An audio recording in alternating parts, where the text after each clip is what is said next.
Hello everybody, my name is Brad Mason. I'm the pioneer field agronomist in Western Illinois. It's May and a lot of the crop is emerging that was planted in that mid-April to early April time frame, as you can see behind me, whether it be corn or beans.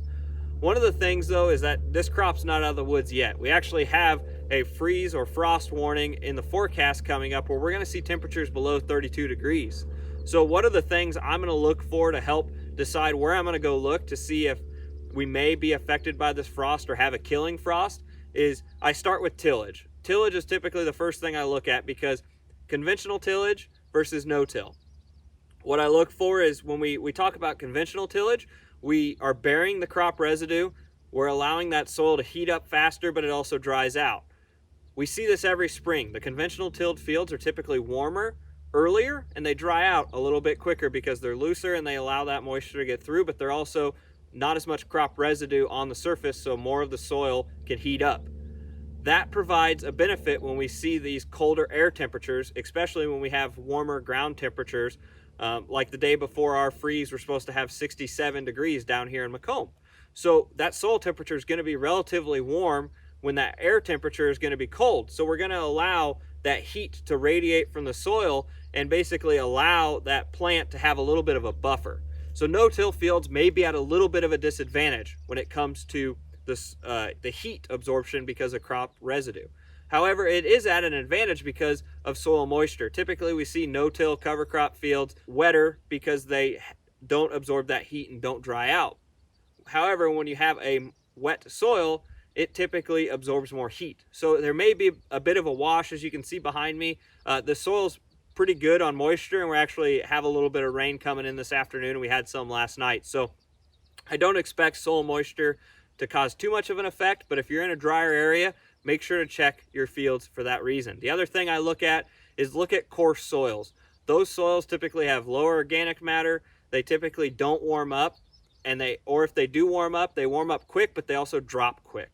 So make sure to go check those fields because they don't radiate near as much heat. So go check those fields if we do happen to have a frost. And those stay consistent whether we're in corn or beans, those kind of principles when it starts to talk about soils.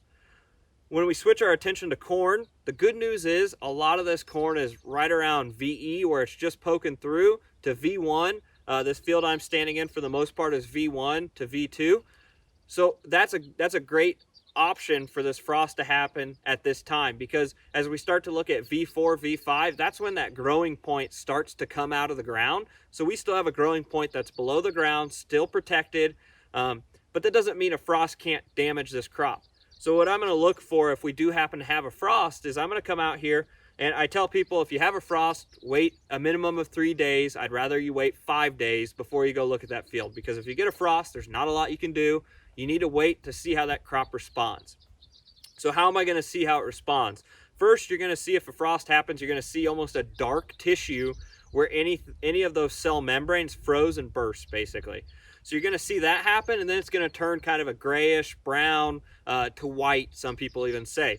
So that's going to happen. What I'm looking for at that 5-day window is, has that plant shown any more green tissue? What I typically do is I look in the plant and I start pulling the whorl. So I'll reach down here and I'll start looking, and I'll look at this whorl to see if it's still green and it's still producing green plants, because you're going to have some dead tissue if you have a freeze, but I really want to diagnose deep down where the growing point is, and where we're having new growth happen. I want to check to see if that is still alive.